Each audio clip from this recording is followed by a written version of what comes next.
Hello everyone, it's me, Jimmy, and welcome back to the Satoshi Chase. Today, the market played one of its cruel tricks. Everything lined up perfectly, price surged, profit was almost in reach, and then, in a blink, it reversed. Let's talk about what really happened.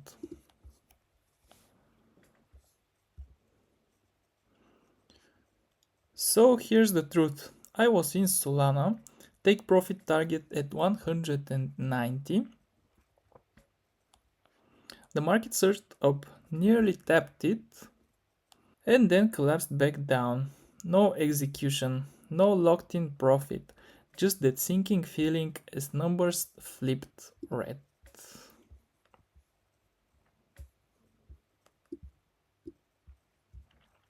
But here's the thing, this isn't just my story. This has happened for centuries in markets long before crypto.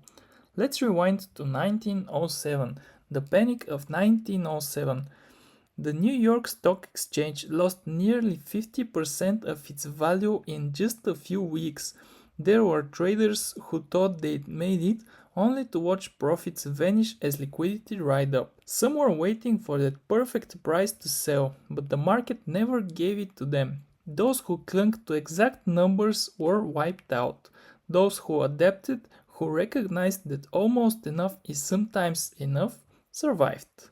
Fast forward to the dot-com bubble in the late 1990s. Same story. Investors watched their stocks skyrocket. Some had specific numbers in mind. I'll sell at $200. I'll sell at 250. But by the time the price got close, hesitation or automation kept them holding. Then the crash hit. Billions of dollars in paper profits evaporated because traders wanted precision over flexibility. And now, here we are with Solana. It doesn't matter if it's 1907, 1999, or 2025. The lesson is timeless. The market owes you nothing. Waiting for the perfect number can cost you everything. Sometimes you have to be willing to act when you're close enough, because opportunities don't repeat themselves exactly. Trading is less about perfection and more about adaptability. It's about knowing when to hold out and when to lock in. That balance between patience and decisiveness is what separates those who last from those who fade. And I hope we last. But right now, our position is going down. We really barely hit, actually hit $190.0, but believe me, it happened so fast. You can see we are in the 15 minutes. Let's check the 1 second if I can roll that back. It takes some time.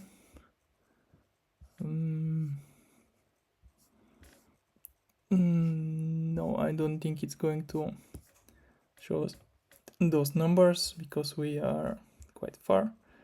But okay, you should believe me, it happened so fast that our take profit didn't trigger, and we are minus 200% from Solana, minus 160 from repo, and minus 20% from BNB.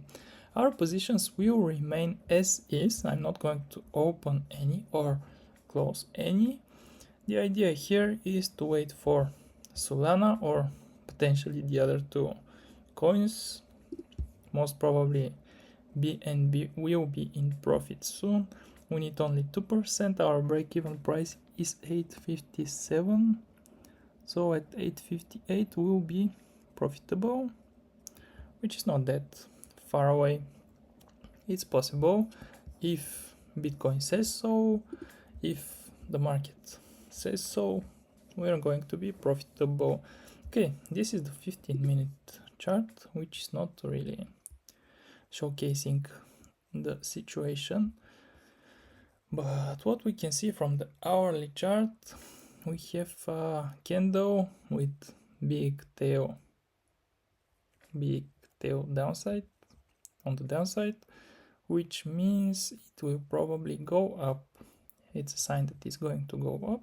Over here you can see the same almost the same because we have not closed the hourly candle yet. We are almost in the middle, but yeah, if it continues to look like this, it's going to go up. You can see over here, and after that it's going up. But yeah, no actions from us today, unfortunately.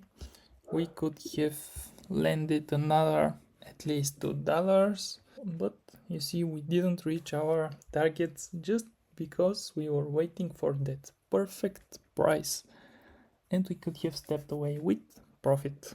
So today wasn't a win on the books, but it was a win in experience. The near miss with Solana was a reminder that chasing perfection is often the fastest way to lose. This journey isn't about one trade, it's about building the discipline and wisdom to make it all the way. Tomorrow we take another step. Peace.